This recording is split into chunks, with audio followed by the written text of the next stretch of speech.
Teman-teman yang dirahmati Allah, malam ini kita coba mengambil beberapa booster atau motivasi bukan dari saya, tapi dari seseorang yang Allah rekomendasikan di dalam Al-Quran. Walaupun mungkin boosternya itu tidak ada di YouTube, nggak ada di Instagram. Tapi followersnya memang banyak sini orang. Cuman dalam bentuk yang berbeda. Kita coba belajar mencari motivasi dan ngebooster hati kita dari sosok Luqmanul Hakim. Luqmanul Hakim. Yang punya aplikasi Al-Quran, coba buka HP-nya surat 31, surat Luqman. Kisah tentang Luqman di dalam ayat itu disebutin di ayat 12 sampai ayat 19, satu halaman. Surat 31, surat Luqman dari ayat 12 sampai ayat 19. Kita tilawah ya. A'udzu billahi minasy syaithanir rajim. Bangga.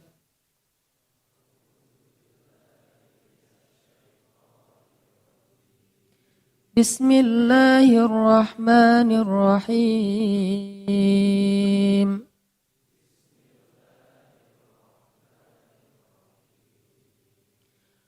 وَلَقَدْ آتَيْنَا لُقْمَانَ الْحِكْمَةَ أَنِ اشْكُرْ لِلَّهِ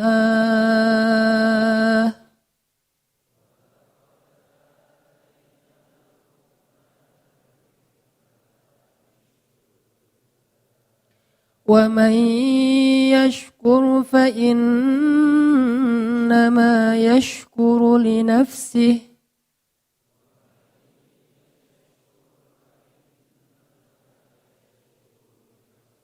وَمَنْ كَفَرَ فَإِنَّ اللَّهَ غَنِيٌّ حَمِيدٌ.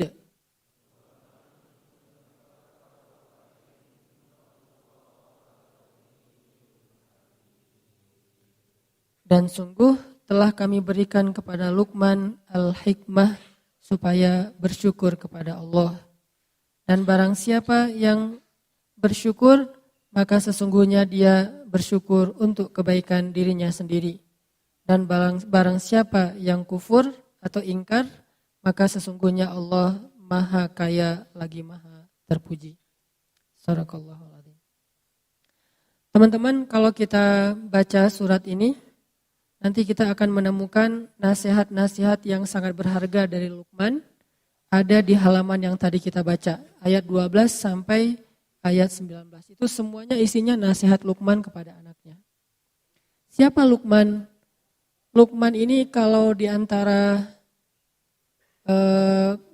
umat Nabi Muhammad mirip dengan Uwais Al-Qarni. Ada ulama yang mengatakan Luqman itu hidup di zaman Nabi Daud alaihissalam. Ada yang mengatakan hidup di zaman Nabi Isa alaihissalam. Allahu a'lam. Cuman memang dia bukan nabi, tetapi dia orang soleh yang istimewa. Kan orang soleh itu ada banyak di zaman para nabi. Kayak di zaman Nabi Sulaiman, orang solehnya yang gak terkenal tapi keren siapa? Di zaman Nabi Sulaiman. Hamba Allah yang bisa membawa singgasana Balqis dari Yaman ke Palestina cuma dengan sekedip mata. Sampai jin ifrit aja butuh waktu beberapa jam kayak kecepatan pesawat. Jadi kalau kata ifrit, wahai Sulaiman, saya bisa bawa singgasana Balqis yang ada di Yaman. Yaman Palestina itu kalau naik pesawat kurang lebih, kalau nggak salah 4 jam. Saya bisa bawa singgasana Balqis dari Yaman ke Palestina sebelum engkau bangun dari tempat dudukmu. Maksud sebelum engkau bangun ini kata ulama tafsir sebelum rapat selesai. Dan rapat waktu itu kurang lebih ya 2 jam 3 jam lah. Berarti kecepatan ifrit itu kecepatan pesawat. Sebelum rapat selesai singgasana itu udah ada di hadapan engkau wahai Sulaiman. Terus tiba-tiba berdirilah seorang laki-laki yang gak dikenal, bahkan di Al-Quran juga gak disebutin namanya, saking gak terkenal. Jadi jangan remehkan orang yang followersnya dikit. Belum tentu yang selebgram lebih soleh dan lebih istimewa daripada yang biasa. Bisa jadi yang orang gak dikenal siapa-siapa, tapi dikenal oleh Allah dan dikenal oleh para malaikat. Kan yang paling penting Allah Subhanahu wa taala yang nge-like ya setiap postingan kita, dan kalimat like dari Allah itu radhiyallahu an. Itu penting banget tuh. Kalau kita like-nya like manusia, kalau sahabat like-nya like pencipta manusia radhiyallahu an. Abu Bakar radhiyallahu an. Umar radhiyallahu an. Hanan Ataki? Gak ada kan? Gak mungkin juga saya ngaku-ngaku radhiyallahu an, dan gak ada juga orang yang sepakat mengatakan Hanan itu sih radhiyallahu an juga, gak ada kan ya? Berarti belum dapat like dari Allah Subhanahu wa taala. Paling-paling dapat like dari manusia. Nah, laki-laki yang di zaman Sulaiman juga mirip dengan Luqman, walaupun kalau Luqman disebutin namanya.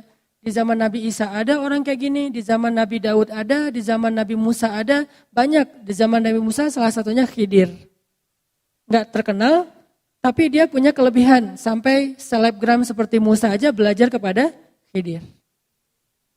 Laki-laki ini berdiri mengatakan, ya Sulaiman, izinkan saya membawa singgasana Balqis dari Yaman ke Palestina dalam sekedip mata aja. Sekedip mata dalam bahasa kiasan ini artinya selama jarak antara orang yang datang dari kejauhan belum jelas siapa sampai menjadi jelas, kurang lebih sekitar 5 menit. Sekejap mata itu bukan satu kedipan mata ya. Tapi bahasa kiasan, kata ulama tafsir, kalau ada yang datang dari jauh tuh, itu siapa ya, kayak asa kenal gitu. Nah, sampai benar-benar jelas, kira-kira berapa menit kalau dia jalan kaki? Dari orangnya agak-agak asa kenal sampai kenal. Berapa? Sampai 5 menit? Tergantung jalannya ya. Kalau dia jalannya normal, ya paling lama 5 menit lah, nggak sampai lah, semenit juga udah jelas. Oh ya si Fulan. Walaupun kadang-kadang ada yang dari jauh juga udah ketahuan, saking kita menandain banget ya. Wah dia datang ya ternyata, gitu ya, udah ketahuan dari wanginya. Oh ada harum tertentu nih udah khas gitu teh. Siapa yang wanginya khas di antara sahabat? Mus'ab bin Umair. Kalau Mus'ab lewat satu lorong atau satu gang, cewek-cewek Mekah langsung nyari-nyari mana Mus'ab, karena parfum yang dipakai Mus'ab itu enggak ada di Mekah. Satu-satunya yang pakai parfum itu cuma Mus'ab. Sampai Mus'ab kalau nyuci baju, orang-orang rebutan pengen nyuci baju Mus'ab biar disatuin dengan baju mereka sehingga aroma wanginya pindah ke baju mereka. Ini sahabat Nabi yang namanya Mus'ab. Selebgram zaman sahabat lah yang paling keren. Nah, laki-laki ini bilang, saya bisa membawa singgasana Balqis dari Yaman ke Palestina kurang lebih 5 menit. Sehingga akhirnya Sulaiman memberi izin, tiba-tiba singgasana itu sudah ada di depan Sulaiman dengan Balqis-Balqisnya. Nah, ini artinya ada orang yang hebat tapi nggak terkenal. Lalu Allah Subhanahu wa taala menyebutkan kisahnya di dalam Al-Qur'an. Sehingga di sini ada pelajaran apa teman-teman? Ikhlas. Luqman salah satu di antara simbol keikhlasan. Dia hidup di zaman para nabi, tetapi dia tidak dikenal seperti para nabi. Uwais Al-Qarni juga kayak gitu, simbol keikhlasan. Tidak diketahui kehebatannya oleh manusia, tapi diketahui kesolehan, kehebatan, keistimewaannya oleh Allah Subhanahu wa taala. Lalu Allah lah yang mengilhamkan kepada Nabi Muhammad untuk memberitahu kehebatan Uwais kepada sahabat-sahabat beliau. Lalu sahabat Nabi mencari Uwais, ketahuanlah oleh orang banyak bahwa Uwais itu bukan orang biasa, orang istimewa. Jadi gak usah khawatir kalau kita ngelakuin satu kebaikan, terus gak ada yang lihat. Justru ketika kita mengharapkan apresiasi dari manusia, maka kita kehilangan penghargaan dari Allah Subhanahu wa taala. Ini harus pilih nih. Kadang-kadang kita harus milih di hati kita nih, mencari penghargaan dari Allah, mencari nilai di mata Allah atau mencari poin di mata manusia. Rating siapa yang kita cari? Like siapa yang kita harapin nih? Like dari Allah atau like dari manusia?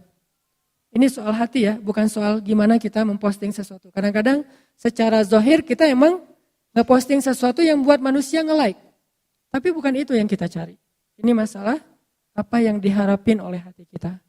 Sehingga kita tidak akan menjadi putus asa, berkecil hati, merasa kayak nelangsa gitu. Kalau ada kebaikan yang kita lakuin, orang gak tahu. Ada kebaikan yang kita lakuin, orang gak menghargai. Ada kebaikan yang kita lakuin, malah orang menafikan gitu, mengingkari. Karena Allah Subhanahu wa taala alimun, syahidun. Allah Maha tahu, Allah Maha menyaksikan, Allah Maha basir, Maha melihat, dan gak ada yang sia-sia. Sehingga akhirnya Allah mengisahkan kisah laki-laki itu di zaman Sulaiman. Dikisahkan juga nanti laki-laki di zaman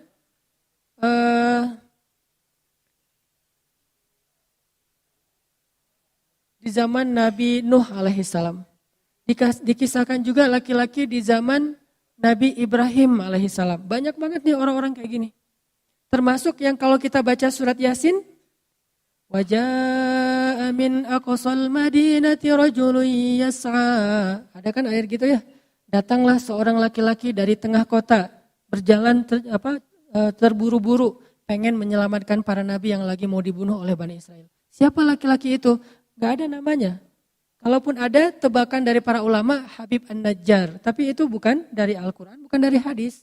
Hanya interpretasi ulama, entah benar entah enggak. Al-Quran sendiri enggak nyebutin namanya, tapi Allah menyebutkan kisahnya. Ini berarti orang istimewa. Gitu juga dengan istrinya Fir'aun. Istri Fir'aun ada namanya di Al-Quran? Enggak ada, yang ada Imratu Fir'aun, istri Fir'aun. Kenapa disebutin kisahnya? Karena dia istimewa. Walaupun orang tidak menyebut-nyebut nama dia seperti menyebut-nyebut nama Musa atau Harun. Gitu juga dengan Uwais Al-Qarni. Uwais itu kalau menurut saya ikhlasnya udah teruji banget. Dia menghilang gara-gara dipuji. Kalau kita kan menghilang gara-gara dicela ya. Pundung kan. Coba kalau misalnya kita dalam sebuah organisasi nih. Kita udah habis-habisan, gak dihargai. Akhirnya pundung kan, left group. Saya pengen kita sekali-kali coba nih ya, live group gara-gara dipuji. Bisa gak tuh? Dia live group loh, ada masalah apa ya? Dijapri sama teman-teman kita. Loh kenapa live group ada masalah? Kita ada sikap yang gak berkenan? Enggak, saya gak suka dipuji-puji. Live group. Gara-gara dipuji live group. Ini Masya Allah nih karena kemarin kita karena ditraktirin atau apalah gitu-gitu banyak disebutin kebaikan-kebaikan yang kita baru lakuin. Kita gak nyaman akhirnya live group. Itulah yang dilakukan Uwais Al-Qarni loh teman-teman. Kan awalnya dia gak terkenal sama sekali nih. Nabi yang nge-mention tentang dia kepada Umar. Kata Nabi, ya Umar kalau nanti kamu punya kesempatan carilah laki-laki dari Yaman namanya Uwais. Dia tinggal di sebuah desa namanya Qaran sehingga disebut Uwais Al-Qarni. Kayak kita Hanan Al-Antapani, tinggal di Antapani kan jadi Uwais Al-Qarni, tinggal di Qaran.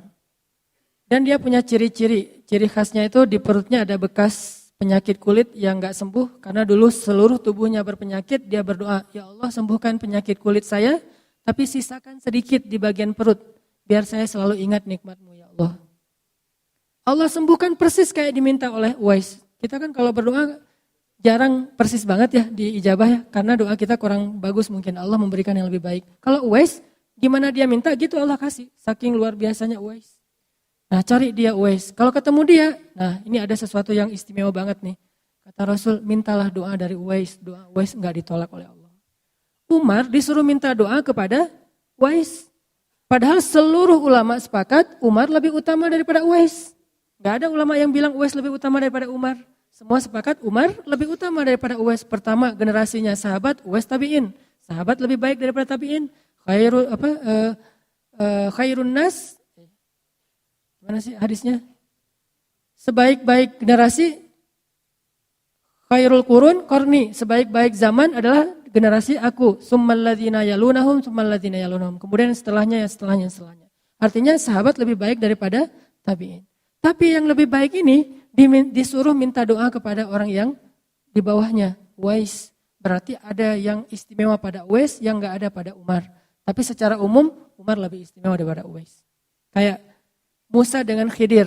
Secara umum Musa lebih utama daripada Khidir. Tapi ada satu hal yang Khidir punya, Musa nggak punya. Kan selalu gitu ya, nggak ada manusia yang sempurna di segala bidang. Akhirnya Umar nyari Uwais, kita tahu ceritanya. Orang-orang meremehkan Uwais, ngapain sih Amirul Mukminin presiden kok nyari orang kayak Uwais gitu, penjaga ternak jamaah haji dari Yaman. Oh kalian nggak tahu siapa Uwais, kalau kalian tahu kalian nggak akan ngomong kayak gitu, pasti langsung sekarang juga kalian following. Kata Umar. Akhirnya Umar nyari di daerah Arafah, di padang Arafah, ketemu laki-laki yang lagi jaga ternak-ternak jamaah haji Yaman. Ternyata itu Uwais. Ketemu minta doa dari Uwais, baru orang-orang tahu ternyata Uwais itu orang yang dimention sama Nabi. Gak ada satupun tabi'in yang dimention sama Nabi dengan namanya. Ada yang dimention sama Nabi tapi tidak dengan namanya. Kayak misalnya Muhammad Al-Fatih, itu kan dimention sama Nabi ya. Nanti akan muncul satu pasukan terbaik, sebaik-baik amir-amirnya dan seterusnya lah, hadis secara umum. Tapi nggak disebut namanya Muhammad, nama belakangnya Al-Fatih nggak disebut. Cuma disebut negerinya Konstantinia atau Konstantinopel. Uwais disebut namanya, disebut ciri-cirinya, disebut nama desanya, disebut keistimewaannya. Baru orang-orang mulai tahu, mulailah berbondong-bondong datang ke Uwais. Uwais, yang tadi berangkat Uwais bawa ternak, sekarang pulang Uwais diarak. Bayangin, tadi berangkat dari Yaman ke Mekah, Uwais yang bawa ternak-ternak mereka di belakang. Sekarang pas pulang ke Yaman, Uwais diarak ramai-ramai. Uwais kayak juara gitu, champion. Untung gak pakai you are the champion gitu ya, pulang. Pulang Uwais tuh sebagai tokoh luar biasa. Sampai di Yaman orang-orang udah menanti kedatangan Uwais. Karena berita tentang Uwais itu udah sampai di Yaman. Udah banyak banget orang yang nunggu-nunggu kedatangan Uwais. Pas Uwais datang, di sepanjang jalan masuk gerbang Yaman itu orang menunggu-nunggu Uwais. Seolah-olah kayak Nabi baru hijrah. Tola'al badru alaina. Wah rame aja. Uwais jadi gak nyaman diperlakukan kayak gitu. Kalau kita kan senang. Uwais keren juga nih. Di apa gitu ya. Uwais gak nyaman diperlakukan gitu. Ini istimewanya Uwais. Akhirnya dia left. Baru masuk ke rumah orang-orang udah pada ngantri. Terus udah ada panitia. Entah siapa yang bikin, mungkin RT RW langsung bentuk panitia gitu kan. Daftar. Ngapain? Minta doa. Yang jomblo datang ke Uwais pulang nikah. Enak juga ya di zaman Uwais ya, tinggal minta, Uwais saya mau minta doa apa, saya mau nikah, ini orangnya. Jadi bukan ke dukun, bawa aja fotonya sekalian, ini orangnya. Kalau ke dukun kan bawa foto, bawa rambut ya, ke Uwais bawa foto aja, ini Instagramnya, oh ya ntar saya following dulu ya. Bahaya. Nah udah gitu orang berbondong-bondong pengen minta doa dari Uwais. Uwais menghilang. Raib aja gak tahu kemana, left. Gak mau dipuji-puji, gak mau dihormati, gak mau dipuja, gak mau jadi selebgram. Hilang, ketemu-ketemu, kalau gak salah di Basroh. Ada seseorang yang lagi musafir, terus mampir di sebuah rest area, istirahat, ngelihat seorang laki-laki lagi berzikir di sebelah sungai gitu. Pas ditanya, nama Anda siapa? Uwais. Uwais yang mana nih? Dari mana asalnya? Dari Yaman. Yaman di mana? Dari desa Koron. Oh ini Uwais Al-Qarani, rame lagi berbondong-bondong orang mampir di rest area itu. Tiba-tiba rest area 97 itu, wah rame aja. Wah semua orang pada mampir, pokoknya kalau kamu ke Jakarta jangan lupa mampir di situ ya gitu modelnya. Semua mampir di tempat Uwais tinggal. Raib lagi, gak mau banget sama sekali dipuja sama manusia. Raib, hilang, ketemu-ketemu dalam satu peperangan kaum muslimin. Di zaman Umar bin Khattab ketemu Uwais di antara para syuhada sudah meninggal dunia, habis berjihad syahid di jalan Allah Subhanahu wa taala. Coba. Ini orang yang luar biasa, enggak terkenal, enggak ada yang tahu, tapi Allah Maha tahu dan memberitahu kepada kekasihnya Rasulullah sallallahu alaihi wasallam. Gitu juga Luqman, kurang lebih seperti itu. Cuman di zaman yang berbeda. Menurut saya selalu ada orang kayak gitu di setiap zaman. Cuman kalau dulu dimention di Al-Quran, kalau sekarang kita harus cari sendiri.